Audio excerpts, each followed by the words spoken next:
Hello everyone, perkenalkan nama kakak Melati. Pada kesempatan kali ini, kita akan belajar tentang garis dan sudut yang ada di kelas 8 semester genap. Setelah pembelajaran kali ini, kalian diharapkan dapat memahami konsep garis dan sudut, memahami hubungan sudut berpelurus, berpenyiku, dan bertolak belakang, serta memahami sudut-sudut pada dua garis sejajar yang dipotong oleh garis transversal. Kalian tahu nggak sih, di sistem tata surya kita ada yang namanya bumi, bulan, bintang, dan matahari. Nah, dari keempat benda langit tersebut, menurut kalian, mana sih yang memiliki sudut? Ayo di-pause dan kalian jawab terlebih dahulu. Benda langit yang memiliki sudut pada gambar tersebut adalah matahari dan bintang. Pada kehidupan sehari-hari, kita sering loh menemukan sudut, contohnya sudut pada atap rumah, dan sudut pada potongan pizza. Oke, sekarang kalian siapkan buku dan alat tulisnya, kemudian duduk yang rapi, dan mari kita mulai. Pertama, kita akan belajar tentang kedudukan dua garis. Yang pertama, ada garis sejajar. Merupakan dua garis yang tidak memiliki titik persekutuan. Contohnya kita lihat pada gambar. Antara A, B, C, D itu merupakan dua garis lurus yang tidak memiliki titik persekutuan. Lalu yang kedua, garis yang saling berpotongan. Jika kedua garis itu memiliki satu titik persekutuan antara A, B dengan C, D itu saling berpotongan. Lalu gambar 2, LM dan JK juga saling berpotongan. Yang ketiga, ada garis berhimpit. Dua garis dikatakan berhimpit jika kedua garis itu memiliki lebih dari satu titik persekutuan. Nih, untuk gambarnya itu contohnya dari E ke F berhimpit dengan G ke H. Keempat, ada garis tegak lurus, merupakan dua garis yang berpotongan satu sama lain dan saling tegak lurus. Antara GH dengan EF itu saling tegak lurus, dan antara MN dengan PQ juga saling tegak lurus. Kali ini kita akan belajar tentang jenis-jenis sudut dengan memanfaatkan aplikasi GeoGebra untuk membuat sudutnya. Jadi, yang pertama, kita klik Tools. Setelah itu, kita scroll ke bawah sampai ketemu Measure, bagian Angle, dan Angle with Given Size. Bedanya apa sih? Angle itu untuk sudut yang belum diketahui besarnya. Sedangkan Angle with Given Size itu untuk sudut yang sudah diketahui besarnya. Untuk jenis-jenis sudut itu ada 6, kita langsung praktek saja. Yang pertama, sudut lancip. Sudut lancip itu besarnya lebih besar daripada 0 derajat, tapi lebih kecil daripada 90 derajat. Untuk bentuknya, kita klik Angle with Given Size, lalu kita letakkan 3 titik, 1, 2, kita masukkan angkanya, misal 80 derajat. Untuk membuat garisnya, kita klik Lines, bagian Lines, dan kita klik Segment. Kita hubungkan dari A ke B, lalu dari B ke A aksen. Maka akan terbentuk sudutnya 80 derajat di sini. Yang kedua, ada sudut siku-siku. Sudut siku-siku merupakan sudut yang besarnya 90 derajat. Untuk bentuknya, kita akan lakukan hal yang sama seperti tadi. Kita klik Angle with Given Size. Kita letakkan 2 titik, besarnya 90 derajat. Maka akan terbentuk 3 titik, lalu kita klik Lines dan bagian segmen untuk membuat garisnya.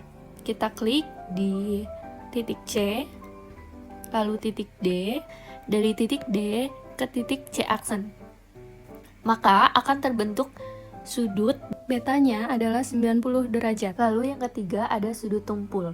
Sudut tumpul itu merupakan sudut yang lebih besar daripada 90 derajat, tetapi lebih kecil daripada 180 derajat. Misal kita masukkan 110 derajat.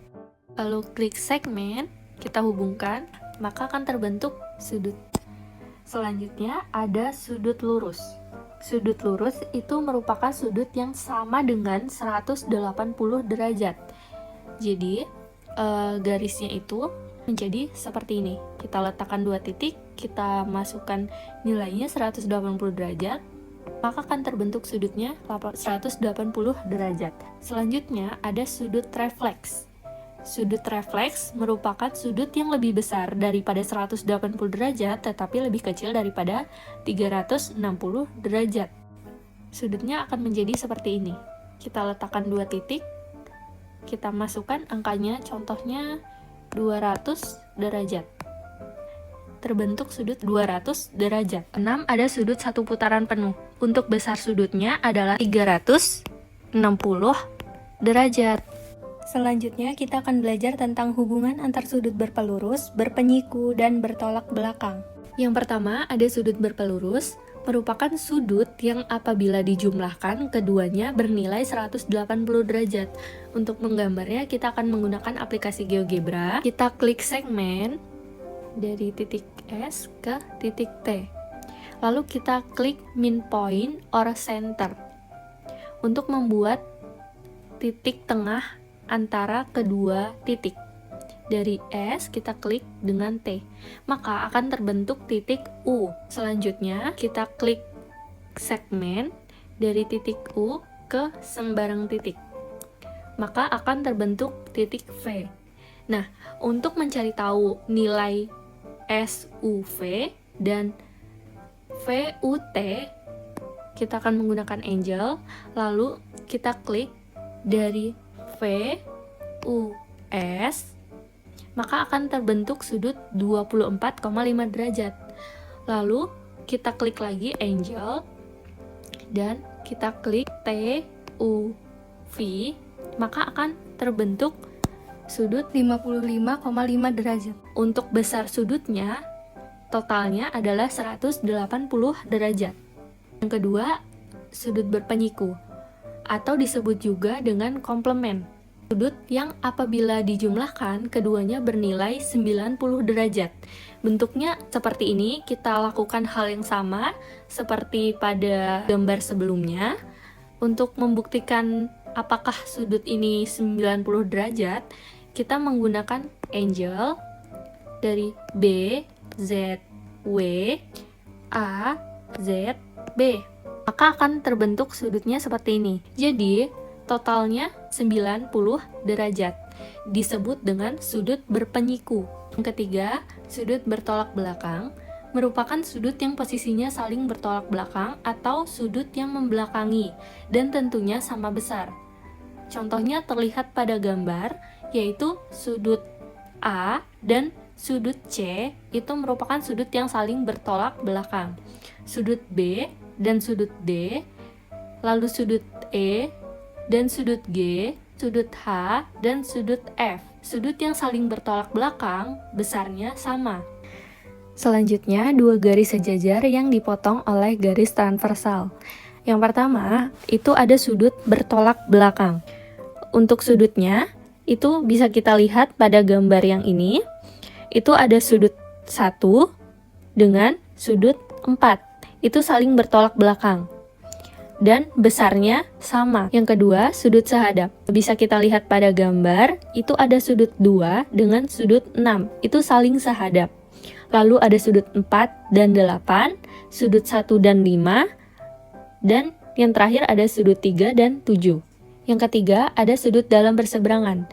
Untuk sudutnya, itu ada sudut 4 dengan sudut 5. Lalu ada sudut 3 dengan sudut 6. Yang keempat, ada garis sejajar dan sudut sehadap. Itu ada sudut 1 dengan sudut 5, lalu ada sudut 3 dengan sudut 7, ada sudut 2 dengan sudut 6, dan sudut 4 dengan sudut 8. Lalu yang terakhir ada garis sejajar dan sudut luar berseberangan. Untuk sudutnya itu ada sudut 1 dengan sudut 8 dan sudut 2 dengan sudut 7. Baiklah, sampai di sini dulu pembelajaran kita kali ini. Pada video selanjutnya kita akan membahas mengenai soal-soal tentang garis dan sudut. See you teman-teman.